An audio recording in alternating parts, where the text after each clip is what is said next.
চলে আসলাম, মার্কেটে গিয়েছিলাম, তো মার্কেট করে কিন্তু ঘরে চলে আসলাম। তো কি কি আনছি এখন কিন্তু তোমাদেরকে দেখাবো, দেখানোর পালা। পরীক্ষার প্রস্তুতি নিচ্ছি, তো পরীক্ষা দেওয়ার জন্য কি কি লাগবে আমি ওইগুলা জিনিসপত্র নিয়ে আসলাম। তো এখন কিন্তু তোমাদেরকে দেখানোর পালা। ফাইলটা আগে রাখছি, আর এই হলো মনে করো যে ব্যাগ, আর ব্যাগের ভিতরে কি কি নিয়েছি ওই যে একদম কিন্তু ঢেলে নিচ্ছি, ঢেলে তারপরে কিন্তু দেখাচ্ছি কি কি নিয়েছি। এই হলো মনে করো যে আমার বুরকা, এই যে দেখতে পাচ্ছ বুরকাটা। আর এই বুরকাটা কিন্তু এরকম ভাবে পরতে কিন্তু সেই ভালো লাগে। আমার গায়ে একটা বুরকা আছে, তারপরে কিন্তু এরকম কালো একটা বুকরা নিয়েছে। আর বুকরার নিচের যে কুচিটা দেখো অনেক সুন্দর। আর এটা এই কুচিটা দেখো কতটা ঘন আর কতটা মানে তো এই বুরকাটা আমি নিয়েছি। তো বুরকার সাথে নিয়েছি একটা, এই যে দেখতে পাচ্ছ এটা এটা হলো নিকাব। তো এটা রেখে দিচ্ছি। এটার দাম, এই নিকাবটার দাম হলো 800 টাকা। শুধু এই নিকাবটার দাম 800 টাকা। তো এখন এটা কিন্তু আমি একটু পরবো। আর এই দেখো এটা কিন্তু 4 পাট্টা নিকাব, পিছনে কিন্তু থাকবে 3 পাট্টা, সামনে 1 পাট্টা। তারপরে একটা হিজাব নিয়েছি, তো এই হিজাবটা দেখাবো। সেটা হলো ওড়না হিজাব। ওমা, হিজাব নাই মাত্র ডাল্লা। ও এই যে হিজাবটা আমার গলায় আছে। আমি ভাবছিলাম বড় দোকানে বুঝে রাখা পড়ছি, আসলে রাখা আইছি না। তো এই হলো একটা হিজাব নিয়েছি। হিজাবটা কিন্তু অনেক বড়, একদম ওড়নার মতো কিন্তু অনেক বড়। আমি কিন্তু এটা চাইলে যে এমন ভাবে একটু বড় করে দিয়ে, তারপরে এমন ভাবে একটা পুরো তাইলে এমন ভাবে দিয়ে তারপর নিকাবটা আমি বানবো। তো যাই হোক, এই যে একটা ওড়না নিয়েছি, হিজাব, তারপরে একটা নিকাব নিয়েছি, তো বুরকা নিয়েছি। তো ওইটা তোমাদেরকে দেখাচ্ছি। তো তার সাথে কী কী নিয়েছি ওইটাও দেখাবো। তো তো এই দেখো বুকরাটা। তো আবার তো এই বুকরাটা আমার মনে করো যে শুধু এই বুকরাটা আমি সব কিছু আলাদা আলাদা পার্ট করে কিনেছি, কারণ এটা কিন্তু আলাদা পার্ট ছাড়া নাকি বিক্রি করে না।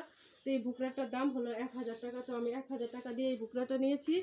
আর এই ওড়নাটা নিয়েছি আমি 400 টাকা দিয়ে। যে এটা হলো মানে এই যে পেছানোর ওড়না, তো এটা নিয়েছি আমি 400 টাকা দিয়ে। আর এটা নিয়েছি আমি 800 টাকা দিয়ে। মোট কত হয়েছে অবশ্যই তোমরা কিন্তু সবাই কমেন্ট বক্সে জানাবা। তো যাই হোক, তার সাথে আর কি নিয়েছি সেটা দেখাচ্ছি। এখন হলো নিয়েছি এটার সাথে মোজা। তো কালো মানে হিজাব কালো, এর সাথে আমি দুইটা এই যে মোজা নিয়েছি। আর এই মোজাগুলো অনেক পাতলা, অনেক সফট, পরতে অনেক ভালো লাগবে ক্যাচের সাথে। তো আমি ক্যাচের সাথে পরার জন্য এই মোজাগুলি নিয়েছি। তারপর নিয়েছি এই যে হাত মোজা, দেখো দুইটা হাত মোজা। আর এই যে বুকরার যে এটার সাথে কিন্তু হাত মোজাটা কিন্তু খুব ভালো মানাবে, ইলাস্টিক। তো এই ইলাস্টিকের সাথে আমি হাত মোজাটা নিয়েছি, দেখতেই পাচ্ছ বন্ধুরা। তো হাত মোজাটা কেমন হয়েছে অবশ্যই কিন্তু সবাই কমেন্টে জানাবা। তো অবশেষে যাই হোক, তারপর দেখাই দিচ্ছি ফাইলটা। ফাইলের ভিতরে আছে স্কেল, কলম, এটাই আর কি পরীক্ষার প্রস্তুতি। তো এখন আমি যাই হোক দুপুরবেলা গেছিলাম বাড়ি থেকে। তো ওই সময় যাওয়ার সময় কিন্তু খাওয়া দাওয়া করে যায় না। তো এখন আমার অনেক ক্ষুধা লাগছে। তো এখন কিন্তু আমি বুকনাটা খুলে ফেলবো, খুলে তারপরে কিন্তু খাওয়া দাওয়া করবো, যেহেতু অনেক ক্ষুধা লাগছে। আর দুপুরে যাওয়ার সময় খাওয়া যায় না, তো আমি বুকনাটা খুলে নিচ্ছি। তো এই দেখতে পাচ্ছ পিনগুলোও খুলে নিচ্ছি।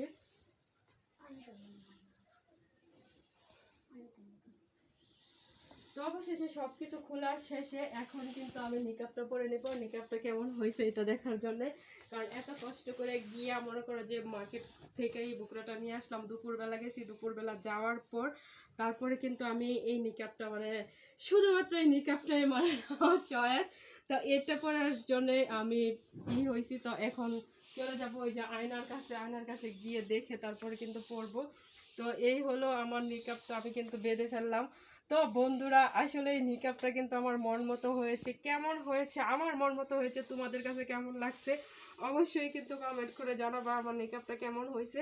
এই দেখো, আর এই যে পিছনের যে সাইডটা, এই দেখো পিছনে কিন্তু অনেক সুন্দর, মানে অনেকটাই চড়াই হয়ে থাকে। আর এটা কিন্তু এমনভাবে থাকবে, আর এমনভাবে থাকলে কিন্তু খুবই ভালো লাগে।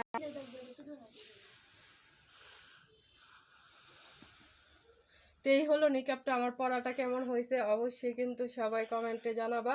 তো বন্ধুরা যাই হোক, এখন আমি খাওয়া দাওয়া করবো। তো খাওয়া দাওয়া করে তো নিকাবটা পরলাম, কেমন হয়েছে তো বন্ধুরা কমেন্টে জানাবা। তো আবার চলে আসবো নতুন কোনো ভিডিও নিয়ে তোমাদের সঙ্গে শেয়ার করতে। সেই পর্যন্ত সবাই ভালো থেকো, সুস্থ থেকো। ধন্যবাদ সবাইকে, আসসালামু আলাইকুম, টাটা।